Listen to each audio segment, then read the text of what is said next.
Today I'm very far. I am very, very far away from Kisumu. I am in a place called Sigomre. I came to visit a friend, but I said I must do something for you guys. And I wanted to do something about Boni Khalwale. Is Boni Khalwale planning to ditch William Samoei Ruto? Because for those who follow the politics in this country, last week, Boni Khalwale was humiliated. Boni Khalwale was embarrassed by former cabinet secretary Rashid Echesa in front of the Deputy President William Ruto, in front of Raila Odinga, and in front of Musalia Mudavadi. Rashid Echesa, who is a close ally of the Deputy President William Ruto, accused Boni Khalwale of attempting to obtain money from the family of the late Justice Moronga to aid in withdrawing certain case in which a lady had gone to court to stop the burial preparation. And from that time, I remember opining on this platform and asking you guys whether Boni Khalwale was actually going to recover from that particular tackle from Rashid Echesa. This is what Boni Khalwale updated in his official Facebook page. I just want to read it because I'm actually walking. Let me just get it and try to read it. Boni Khalwale is posting, I am informed. Boni Khalwale is posting, I am pleased to inform you that I've finally settled on the political party that I'll use in my quest to be the governor of Kakamega County 2022. I'll announce full details in coming weeks. And you can see here, there's the green color. And from the comments, most people are trying to assume that Boni Khalwale is actually planning to run on ANC, planning to go back to ANC party. Let us wait and see how Boni Khalwale is going to move in the next few weeks, as he has promised us. But from that statement alone, we can only conclude two things. Number one, we can only conclude that Boni Khalwale has actually moved or is planning to move to a new political party. So that's the first thing, because there's no way he can make that announcement without any plan to move to another political party. If not, he's going to remain in ANC.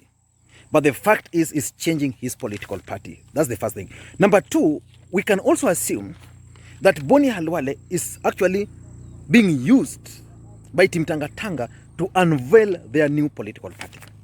Because you also know that Team Tanga Tanga will not use Jubilee as a political party. That's not going to happen. So probably Boni Khalwale is being used by Team Tanga Tanga to unveil that party. But again, in that, if you ask me, I'm just trying to move and the sun is just too hot. I don't know. I just wanted you guys to show you around here. But it's just too hot. But we know William Ruto's camp might not be allowed to use Jubilee. So Boni Khalwale might be used to unveil that party. But again, it's not possible. I don't think it's possible for William Ruto to use Boni Khalwale to unveil a new political party. If he has to do that, in my view, William Ruto will organize a huge event to unveil and announce a new political party. So those are the only things we can conclude.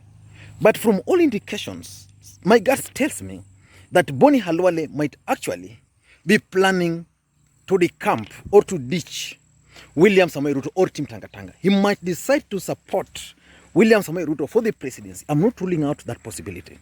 But using his party might not be on the table. Why am I saying so? I'm saying so because of 4 or 5 reasons.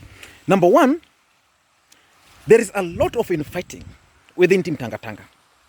What happened in Kakamega last week was an eye-opener for Boni Khalwale. So probably Boni Khalwale realized that there's a lot of infighting in Tanga Tanga. And remember, for those who followed this channel, I explained it clearly. Let me just take you through 2 areas. There's the infighting is actually more common in 2 regions. That is the central Kenya and in western Kenya. In central Kenya, Moses Kuria believes that is the one who should actually be the leader of Team Tanga Tanga from that region. So he's been fighting to take or to be the leader in that regard. And then if you leave Moses Kuria, there's another group which believes that the person who should actually be the leader of Team Tanga Tanga is actually Alice Wahome, because Alice Wahome has stood with the deputy president during the most difficult moment. And then there is also the Kimani Ichung'wah factor. Kimani Ichung'wah also believes that is the right guy who should be the leader of Team Tanga Tanga from the larger Mount Kenya region. And that's why, for those who follow him, the other time he was trying to elevate himself to the level, to the national platform by joining Johnson Mudhama, by joining Boni Khalwale, by joining Hassan Omar. So by that, what Ichung'wah was trying to do, he was trying to elevate himself to the national platform and then leaving the likes of Ndindi Nyoro, Moses Kuria, and the rest to sort it out on the ground there. Now let us get to Western Kenya, because Western Kenya there's also a political fight within Team Tanga Tanga. And I explained that when Rashid Echesa was appointed as the cabinet secretary, he automatically became the senior-most government official from that region. And because in government we have the president, then we have the deputy president, then from there we have the cabinet, he was the second in command after the deputy president automatically, especially from Kakamega. And he believes that he was the right guy to be the point person from that region. But then there was the members of parliament from that region. Of course, you know, Rashid Mohammed has advantage. He's been in ODM, he's a mobilizer, he's able to bring together the youths and the rest. Yeah, then if you leave Moses, if you leave that, then there was the factor of members of parliament. Members of parliament from that region wanted this guy called Ben Washali, because Ben Washali was the whip, majority whip. And by that, automatically he also qualified and they were listening to him. Then apart from that, then the Boni Khalwale then emerged. And the entry of Boni Khalwale also complicated a lot of things for that team. The entry of Boni Khalwale complicated because he was coming with a platform of ODM. Boni Khalwale was coming with, he is very forceful. But Boni Khalwale learned last week that yeye ni mtu mdogo sana in Team Tanga Tanga. And because of that, I strongly believe that Boni Khalwale is actually planning to ditch Team Tanga Tanga. He just wants to be safe somewhere. He wants to have his own political party and be safe. Number two is, I think the ground might actually be hostile. The ground might be hostile to Tanga Tanga guys. They have not been accepted fully in Western Kenya. Remember, Boni Khalwale was defeated in the last election. He wants to run for the governor. He can't afford again to lose. So in my considered opinion, Boni Khalwale has realized that despite all the efforts Team Tanga Tanga have been putting in the region, despite the investment in the region, the ground is still hostile for them. But he believes that as an individual, probably, he's popular and he can make it. And what then can he do? Boni Khalwale is now deciding to go on his own. He wants to run as Boni Khalwale. So he's going to identify his own political party, develop that political party, and run on that particular ticket as Boni Khalwale.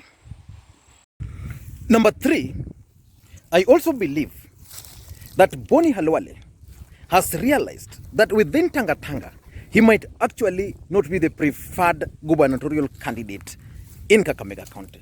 Initially, Boni Khalwale believed that someone like Rashid Echesa was not going to run for the gubernatorial seat. From the speech which Rashid Echesa made last week, he appeared as someone who was now ready for leadership. In fact, most people concluded that Rashid Echesa was actually now ready, or the way he spoke. He was very respectful to Raila Odinga. He was very respectful to Musalia Mudavadi. He was also very respectful to William Samoei Ruto. So most people believed that the guy has actually started rebranding as a strategy to contest for the gubernatorial seat in 2022. Again, there was a time when this guy, the former majority whip, Ben Washiali, announced, or Boni Khalwale himself announced, that Washiali was not going to contest, that Washiali was going to allow him, as Boni Khalwale, to contest.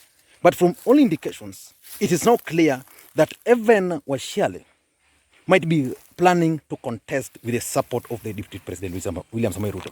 And that's why, from his latest move, Boni Khalwale doesn't want, because he understands that Rashid Echesa has stood with the Deputy President more than he has done. Washiali has stood and even risked his position as a majority whip because of the Deputy President. So he understands now that he might not be the preferred presidential candidate, but he has resolved to contest for the gubernatorial seat. So because of that, I am 100% certain that Boni Khalwale has realized that he is not the preferred gubernatorial candidate.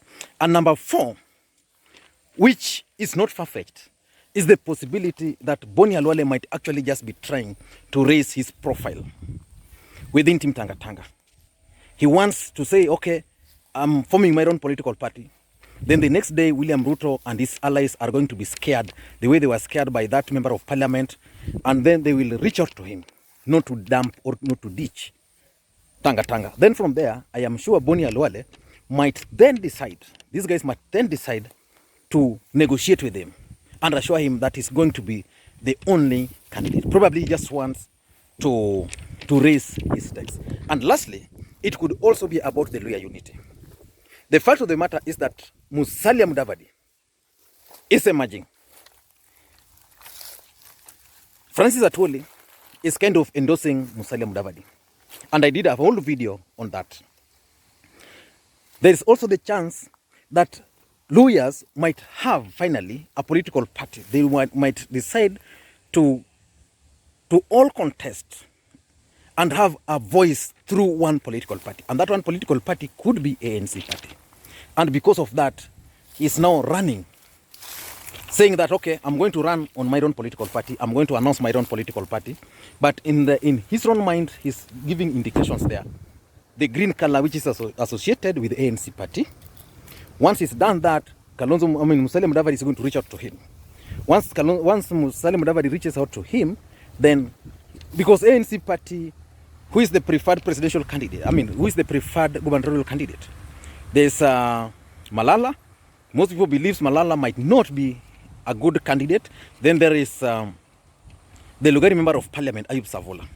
So which means if Boni Khalwale were to join that party, he will have stakes in that political party. So because of those 3 reasons, I don't see any reason why I should not believe that Boni Khalwale can actually decide to ditch William Ruto's camp.